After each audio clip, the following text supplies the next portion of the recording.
ரிஷபராசி அன்பர்களுக்கு வணக்கம். அறிவியல், ஜோதிடம், ஆன்மீகம் என்று தொடர் உரையாற்றி வரும் நான் இந்த பகுதியில் குரோதி ஆண்டு பலனை 12 ராசிகளுக்கும் சொல்லி வருகிறேன். இந்த அடிப்படையில் முதலில் ஆண்டு பொது பலனை கொடுத்திருக்கிறோம். அந்த ஆண்டு பொது பலனை பார்த்துவிட்டு அதனை தொடர்ந்து இந்த பகுதியை பாருங்கள். இந்த பகுதியில் உங்களுக்கு ஆண்டு பலன் என்று சொன்னால் ஆண்டு பலனாக மட்டும் இல்லாமல் இதிலேயே குரு பெயர்ச்சி பலனும் கலந்து விடுகிறது. ஏறக்குறைய ஆண்டு முதலில், அதாவது சித்திரை 18 தேதியில் குரு பெயர்ச்சியை ஆரம்பித்து வருடம் முழுவதும் குரு ஒரே வீட்டில் இருக்கிறது. ஏறத்தாழ சனி கிரகமும் ஒரே வீட்டில் இருக்கிறது. ராகு கேதுவும் நிலையாக ஒரே இடத்தில் இருக்கிறார்கள். வருடக்கோள்கள் என்று சொல்லப்படுகின்ற 4 கோள்களும் ஏறக்குறைய ஒரே இடத்தில் இருப்பதால் இந்த ஆண்டு பலனும் குரு பெயர்ச்சி பலனும் மற்ற கோள்களின் பலனும் ஒன்றாகவே கலந்து விடுகிறது. அதனால் ஆண்டு பலன் என்பதும் குரு பெயர்ச்சி பலன் என்பதும் சற்று ஏறக்குறைய ஒன்றுதான். குரு பெயர்ச்சி பலன் தான் ஆண்டு பலனாக இங்கே வருகிறது. அந்த அடிப்படையில் நாம் ரிஷபராசிக்கு உள்ள பலன்களை இங்கே பார்க்கலாம். பொதுவாக கோச்சார பலன்கள் என்று வருகிற பொழுது இது பொது பலன், அதாவது இன்னாருக்கென்று இல்லாமல் எல்லோருக்கும் பொதுவாக சொல்லப்படுகிறது. அவரவர்கள் பலன்களை அவரவர்கள் ஜாதக வழியாக ஜனனகால ஜாதக பலனை பார்த்து தெரிந்து கொண்டு அதற்கு பிறகு இதையும் சேர்த்து கொண்டால் உங்களுக்கு முழுமையான பலன் கிடைக்கும். ஜனன காலத்தில் என்ன பலன் நடக்க வேண்டும் என்பது ஜாதக அமைப்பில் உள்ளதோ அதை மட்டும்தான் வருடக்கோள்கள், அதாவது விருத்தி செய்யும். அது இல்லாமல் ஜாதகத்தில் இல்லாத எந்த பலனையும் கிரகங்கள் செய்து விடுவது இல்லை. ஏன் சொல்கிறேன் என்றால், இப்போது குரு பலன் என்று சொல்கிறார்கள். குரு பலன் என்றால் குரு வந்துவிட்டால் உடனே சுபகாரியங்கள் நடக்கும், கல்யாணம் நடக்கும் என்றெல்லாம் சொல்லிவிடுகிறார்கள். ஒரு ஆண்டுக்கு ஒரு வீடு மாறக்கூடிய குரு 12 வருடங்களில் 12 வீடுகளையும் பார்த்துவிட்டு வரும்பொழுது 12 வருடமும் கல்யாணமாகாத இளைஞர்கள் இருக்கிறார்கள், கல்யாணமாகாத பெண்கள் இருக்கிறார்கள், குழந்தை பாக்கியம் இல்லாதவர்கள் இருக்கிறார்கள், வீடு வாசல் இல்லாதவர்கள் இருக்கிறார்கள். இப்படியெல்லாம் குருபலன் என்று சொல்லுவதால் மட்டும் இவை நடந்து விடுவது இல்லை. அதாவது ஜாதக பலன் அங்கே ஒத்து வர வேண்டும். எனவே ஜாதக பலனை ஒரு முறை பார்த்து கொள்ளுங்கள். அதை தொடர்ந்து மற்ற பலனையும் பார்த்து கொள்ளுங்கள். நேரடியாக வருபவர்களுக்கு ஜாதக பலனை விளக்கமாக எடுத்து சொல்லுகிறோம். இப்பொழுது பொதுவாக கிரக பலனை பார்க்கலாம். ரிஷபராசி என்றால் என்ன சிறப்பு தன்மை? ரிஷபம் என்பது சந்திரனுக்கு உச்ச வீடு. சந்திரன் ராசியில், சந்திரன் எல்லா வீடுகளிலும் இருந்தாலும் ரிஷபத்தில் உச்சமாகிறது. ரிஷபத்தில் உச்சமாகிற சந்திரன் என்பது அவர்களுக்கு நற்பலனை தரும். அந்த சந்திரன் என்பது பெண் கிரகம். எனவே பெண்களால் அதிகமான நன்மை, உடல் ஆரோக்கியம், நல்ல சதைப்பிடிப்பான உடம்பு, முகம் தோற்றம், நல்ல முழுமையான முகம், இப்படியெல்லாம் குறிப்பிட்டு சொல்லத்தக்க சிறப்புகள் அந்த சந்திரனுக்கு உண்டு. அந்த ரிஷபம் என்பது முகத்தை குறிக்கின்ற இடம். அந்த வீடு சுக்கிரனுடைய வீடு, சுக்கிரன் வீட்டில் சந்திரன். எனவே முக அழகு என்பது ரிஷப ராசிக்காரர்களுக்கு பொதுவாகவே அமைந்த ஒன்று. இந்த அமைப்பு இயற்கையாகவே அவர்களின், அதாவது ஆண்களுக்கு பெண்களையும் பெண்களுக்கு ஆண்களையும், அதாவது ஒருவர் மீது ஒருவர் அன்பு செலுத்துகிற ஒரு மனநிலையை தரும். இந்த அமைப்பில் லக்னாதிபதி சுக்கிரன். எனவே இவர்கள் பொதுவாகவே பெண்கள் மேல் அன்பும் பாசமும் கொண்டவர்களாக இருப்பார்கள். இப்போது குரோதி ஆண்டு, சோபகிருத ஆண்டு முடிந்து குரோதி ஆண்டு பிறக்கிறது. குரோதி ஆண்டு என்பது வருட ஆரம்பத்தில் லக்னாதிபதியான சுக்கிரன் மீனத்தில் உச்சமாக இருக்கிறார். மீனத்தில் புதன் இருக்கிறது, ராகு இருக்கிறது. அதே போல் ராசிக்கு 10ஆம் இடம், 9, 10 கூடைய சனி கிரகம் 10ஆம் வீட்டில் ஆட்சி பெற்றிருக்கிறது. ரிஷப ராசிக்காரர்களுக்கு அதிக நன்மை செய்கின்ற கோள் சுக்கிரனும் சந்திரன், அடுத்தது இந்த சனி. சனி கிரகம் நல்ல நிலையில் 10ஆம் இடத்தில், அதாவது 9, 10 கூடையவர் யோகக்காரகன் ஆட்சி பெற்று கேந்திரத்தில் இருக்கிறார். எனவே இந்த ஆண்டு பொதுப்படையாக மிக நல்ல பலன்களை கொண்டிருக்கிறது. அதாவது ஆண்டு முழுக்க சனி கிரகம் என்ன பலனை கொடுக்கிறதோ அந்த அடிப்படையில் தான் மற்ற கோள்கள் அதை விருத்தி செய்யும் அல்லது கூட்டி குறைக்கும். இந்த அமைப்பில் சனி மிக நல்ல இடத்தில் இருப்பதால் ஏறத்தாழ ஓராண்டு, இப்போது தான் சனி பயிற்சியானது, சனி 2 வருடத்துக்கு மேல் அங்கே இருக்க போகிறது. அடுத்து மாறக்கூடிய இடம் 11ஆம் இடம், அது இன்றை விட இன்னும் நன்மை செய்யும். எனவே சனி கிரகம் சற்று ஏறக்குறைய சில ஆண்டு காலங்களுக்கு பிறகு, அதாவது சில ஆண்டுகளுக்கு முன் சனி அஷ்டமத்திலிருந்து கொடுத்த கொடுமைகள் அளவிட முடியாது. அதன் பிறகு 9லிருந்து சுமாரான பலன்களை பார்த்தோம். இப்போது 10இல் இருக்கிறார். இந்த 10ஆம் இடமும் அடுத்து வரக்கூடிய 11ஆம் இடமும் இவர்களுக்கு மிக நன்மை செய்யும். எனவே சனி கிரகம் சற்று ஏறக்குறைய இந்த ஆண்டு மட்டுமல்ல, வருங்காலங்களிலும் ஏறத்தாழ ஒரு 4-5 ஆண்டுகள் மிக மிக நற்பலன்களையே தரும் என்பதில் எந்தவித மாற்றமும் இல்லை. அடுத்தது 11இல் சுக்கிரன் இருக்கிறது.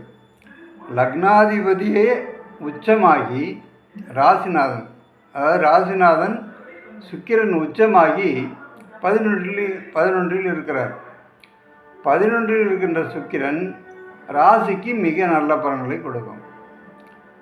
அந்த வகையில் இது ஆண்டின் தொடக்கத்தில் உள்ள அமைப்பு. கிட்டத்தட்ட இந்த ஆண்டு பலன்களும் அப்படியே அமையும். அந்த இடத்தில் 2, 5 கூடையவர்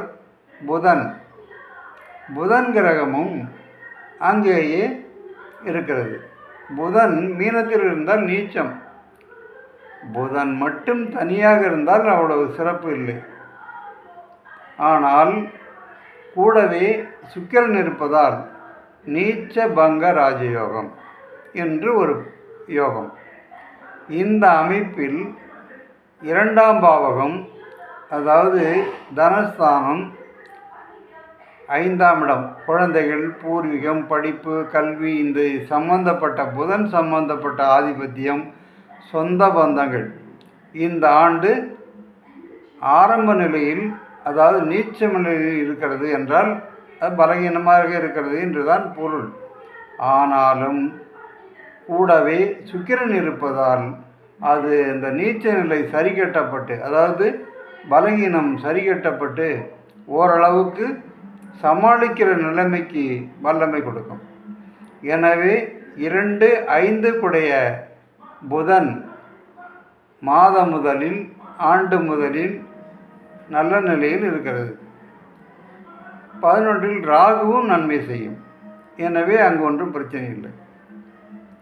இப்பொழுது லாபாதிபதியாக சொல்லப்படுகின்ற குரு பகவான் சந்திரனோடு இணைந்து, அதாவது ராசியில் இணைந்து குருச்சந்திர யோகமும், அதே சமயத்தில் 11ஆம் அதிபதியாக லாபாதிபதியாக சில அதிர்ஷ்ட வாய்ப்புகளை, அதிர்ஷ்டம் என்றால் பணம் மட்டுமே இல்லை, பல கால அனுகூலங்கள், சலுகைகள், நாம் கடினமாக செய்ய நினைக்கும் வேலை ஒன்று எளிமையாக நடக்கும் என்பது கூட ஒரு பலன்தான். அந்த வகையில் 11ஆம் இட அதிபதி இப்போது ராசிக்குள் வருகிறார். எனவே இது ரிஷபராசிக்கு ஒரு வகையில் அனுகூலம்தான். ஆனால் அதே குரு 8ஆம் இட அதிபதியும் ஆகிறார். ராசிக்கு 8ஆம் இட அதிபதி, ரிஷபத்துக்கு தனுசு 8ஆம் இடம். அந்த 8ஆம் இட அதிபதியாக குரு ராசிக்குள் வருகிறார். 8ஆம் இட அதிபதி நல்லது செய்யுமா என்றால், நல்லது செய்யுமா செய்யாதா என்றாலும் பாதி அளவுக்கு நன்மை செய்யும். ஏனென்றால் 8 குடையவர் 11 குடையவர். 8ஆம் இடம் ஒரு வகையில் கஷ்டங்களை கொடுத்தாலும் 11ஆம் இடம் அதை சரி கட்டிவிடும். எனவே ஏதேனும் ஒரு வகையில், அதாவது எதிர்பார்க்கிற நன்மைகள் சற்று குறையும் என்பது தானே தவிர மற்றபடி நன்மைகள் உண்டு என்பதுதான் குருவினுடைய பலன். பொதுவாக குரு ஜென்மத்தில் இருந்தால், ஜென்மராசியில் இருந்தால் அவ்வளவு நல்ல பலனை கொடுப்பதில்லை என்று பழைய நூல்கள் அனைத்தும் சொல்லுகின்றன. அதாவது ஜென்மராமர் வனத்திலே என்று ஆரம்பித்து ஒரு பலன் சொல்லப்படும். கிட்டத்தட்ட இது பழைய நூல்களின் கணக்கு. ஏறக்குறை இப்போதெல்லாம் அதையெல்லாம் கண்டுகொள்ளாமல் கொஞ்சம் அழகுபடுத்தி குரு பார்வையினால் பலன் கொடுப்பார் என்று 7ஆம் இடத்தை பார்க்கிறார், 9ஆம் இடத்தை பார்க்கிறார், 5ஆம் இடத்தை பார்க்கிறார் என்கிற அடிப்படையில் குரு நன்மையே செய்வார் என்று சொல்லுகிறார்கள். அதில் ஒன்றும் தவறில்லை. அதாவது ஜென்மத்தில் உள்ள குரு கொஞ்சம் அலைச்சல் கஷ்டம், 8ஆம் இட அதிபதியாகவும் ஆகிவிட்டார். எனவே கொஞ்சம் செலவு கஷ்டங்கள் போக்குவரத்து மற்றவைகளை கொடுத்தாலும் அதே குரு ஒரு வகையில் அனுகூலமாகவும் அமைந்து விடுகிறார். இந்த நிலையில் இப்போது பிறக்கும் குரோதி ஆண்டு சித்திரை மாதம் என்பது ரிஷபராசிக்கு 12ஆம் இடம். 12இல் சூரியன் உச்சம். 12இல் உச்சமாகிற சூரியன் செலவுகளை அதிகமாக இழுத்து விடுவார். அதாவது செலவுகள் அதிகமாகும். இயற்கையாக ஒவ்வொரு ஆண்டும், இந்த ஆண்டு மட்டுமில்லை, எல்லா ஆண்டுகளிலும் சித்திரை மாதம், உங்களுக்கு மார்கழி மாதம், சித்திரை மாதம் எல்லாம் கஷ்டங்களை தான் காட்டும். ஆனால் இந்த சித்திரை மாதம் குரு ஜென்மத்தில் இருக்கும்போது பாதி பலன்களை ஏறக்குறைய அது செலவுகளை கட்டுப்படுத்திவிடும். அதாவது சுப செலவுகள், அவசியமான செலவுகள் என்று.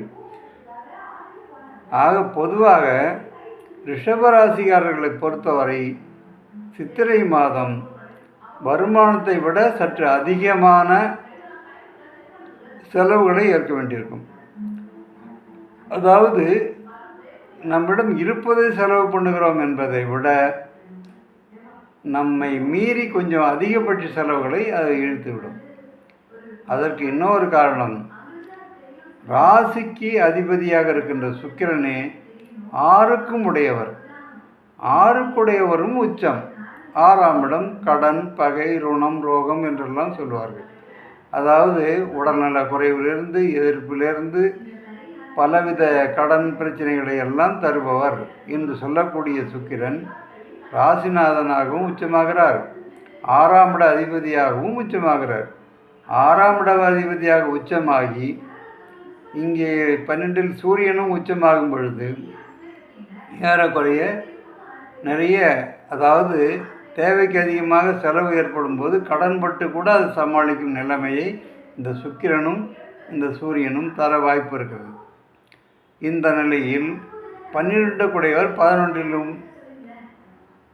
இருக்கிறதுனால, அதாவது கிட்டத்தட்ட செவ்வாயினுடைய தன்மையும் கொஞ்சம் செலவுகளை தரக்கூடியவராக கேந்திர பலம் பெற்றிருப்பதால் சித்திரை மாதம் ஓரளவிற்கு செலவுகள் இருக்கும். அது சுப செலவுகளாக மாற்றிக்கொள்வது அவரவர்கள் சாமர்த்தியம். செலவுகள் என்பது நம்முடைய இஷ்டத்தில் நடந்தால் நாம் தான் உலகத்தின் மன்னன். ஆனால் செலவுகள் இயற்கையாக வரும். அதை நாம் கையாளுகிற விதம், செலவுகளை நாம் செய்கின்ற விதம் என்பதுதான். இது ஒரு மாதத்துக்குள்ள பலன்தான். அதிலும் 18 நாளில் குரு பயிற்சியாகி பாதி அளவிலேயே ராசிக்குள் வந்து விடுகிறார்.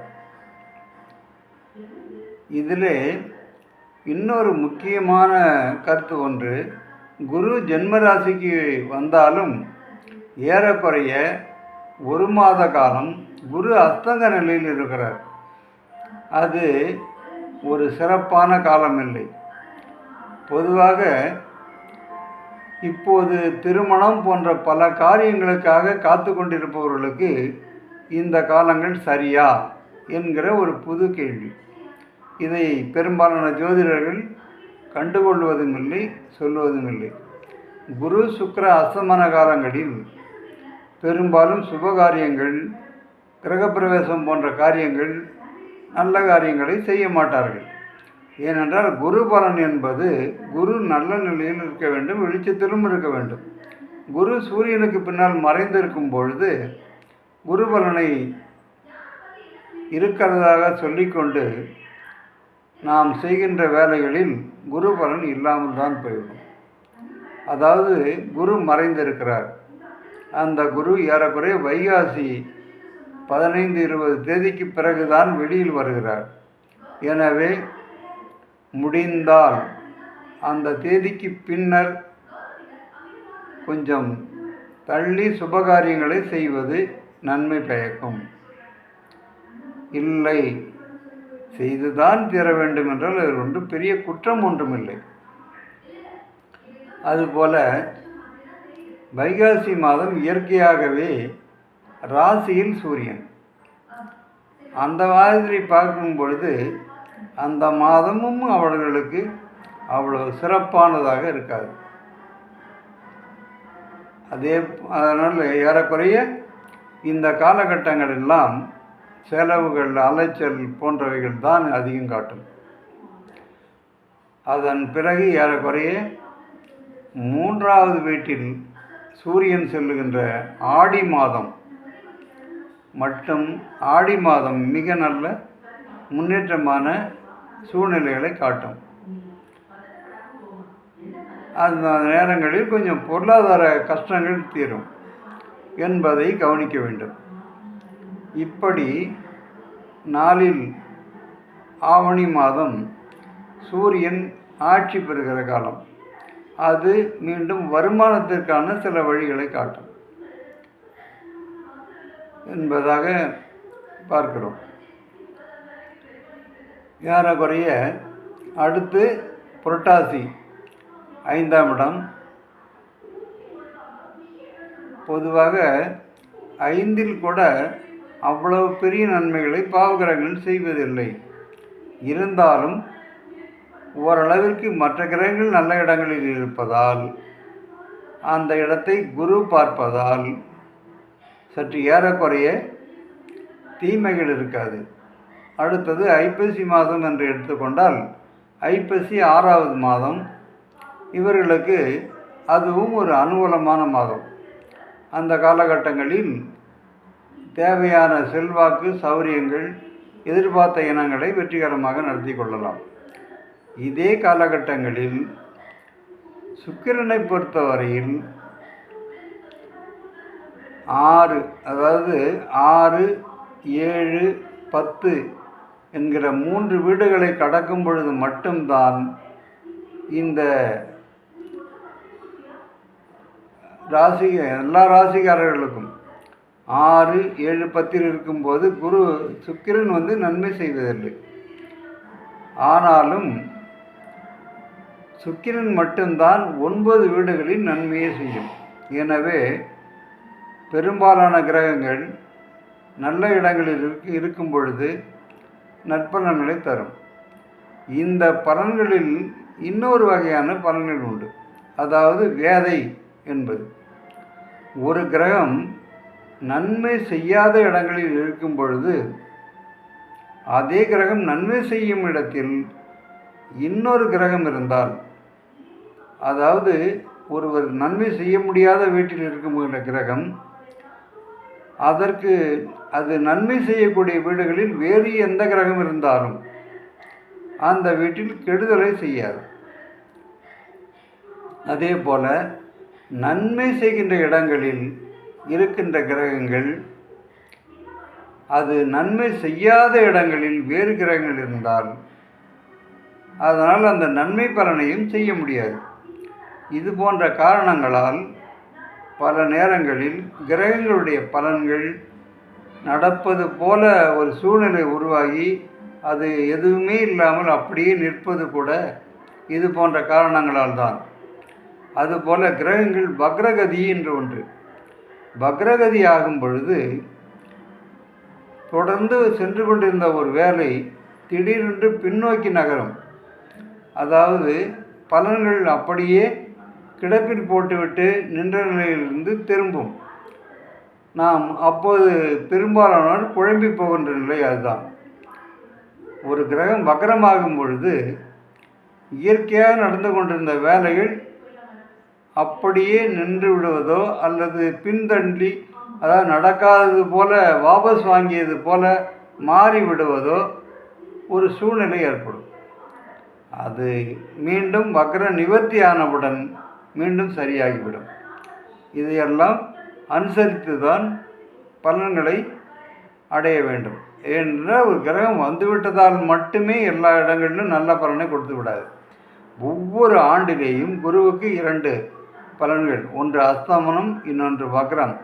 இந்த காலகட்டங்களிலெல்லாம் பலன்கள் சற்று முன்பின்னாக மாறிவிடும்.